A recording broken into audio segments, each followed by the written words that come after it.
Hi friends, it's me, Cookie, and I'm really glad you came today. Well, it's been getting really warmer here. It's still kind of chilly, but spring is right around the corner, and I have some fun crafts and a little fun that we can do. So let's get going. All the supplies you need for this craft are right here pictured, and you're going to draw yourself your own little butterfly, and then you're going to make sure you double up so you have two butterflies once you cut them.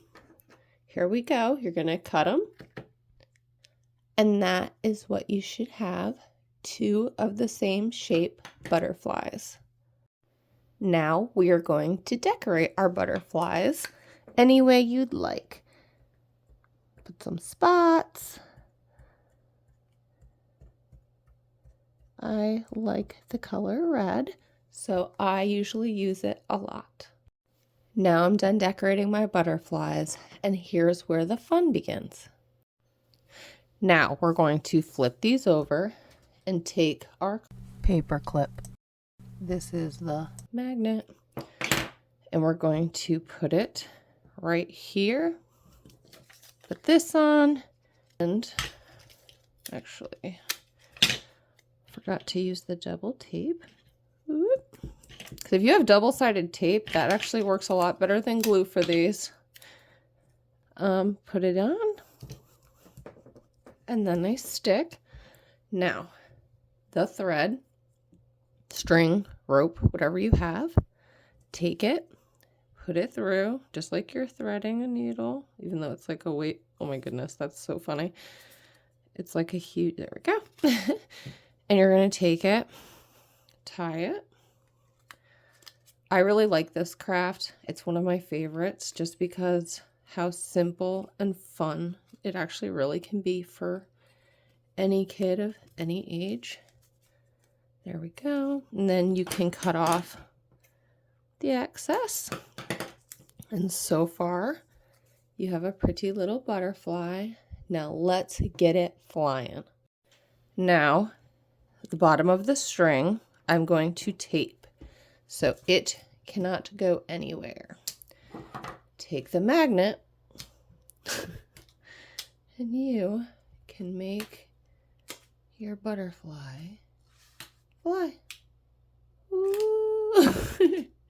This is a cute, fun, and it actually, I enjoy playing with it for hours. Keeps kids busy, and I just love playing with magnets, and I hope you do too.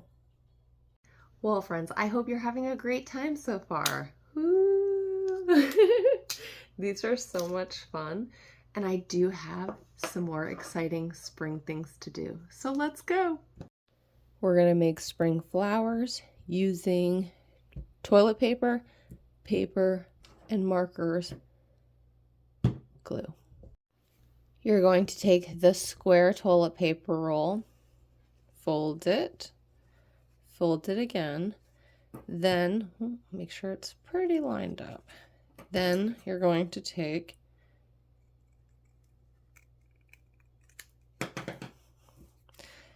and you're left with this.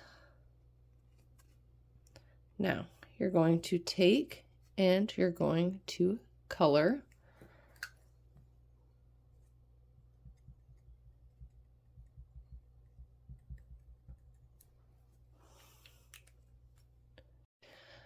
Now that I have a couple done, this one, I'm not sure if you can see it, but we need to be able to pull it apart. It's a very thin piece of tissue, but we're going to try to separate them. All right, I've been kind of using a toothpick to separate it. I don't know if you can see how I'm separating it still. And now we're going to try to pull it apart without ripping it. All right, here we go. Here we go.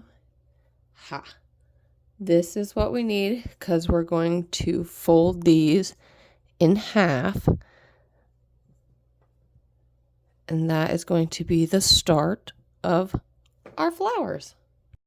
Now using the halves, we're going to take some glue, and don't really use just a dot of glue.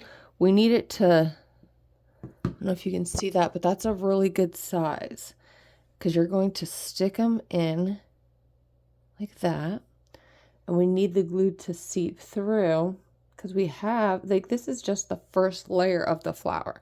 We have other layers that we're going to add on.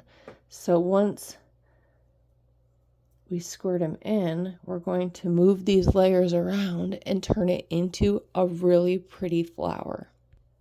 I've used about 3 layers of tissue on each side, and now all you're going to do is take them with your fingers and fold them into any shape you want. Now, this is the flower I have so far going. I think it looks really, really pretty. Now, what is a flower without a stem? So you can draw that on yourself. Make little stems. Try to be as neat as you can and get it inside of the lines. And there you go. A really pretty flower. So far, I've added 3 flowers. And the stems, you can just be fun with them. Make them any way. You could even make them straight if you would like. I always just like adding a little spunk to mine. Now, with the yellow flower, you can see between the blue and the red, there's a big difference. So what I've done with these 2, and haven't yet with this one, is just taking them, like one of the layers, like this, and just kind of pinching them. So it gives it a little bit of texture. So when you're doing it, see how it's starting to come more alive and look more realistic? It's just me taking my fingers and pinching it. So it gives it that 3D look. And then, don't forget, it is a flower and has a stem. Whoop. There we go. And I hope you like this so far. These are really fun and very simple to do. Well, friends, I had an amazing time with you today making these awesome crafts. These came out fantastic. And then our flying butterfly, whoop, and come and enjoy the beautiful flowers too. Well, if you enjoy videos like this, don't forget to keep coming back for more and more fun with me, your friend Kookie. That's Kookie, and that would be me. And don't forget to like and subscribe for more and more fun.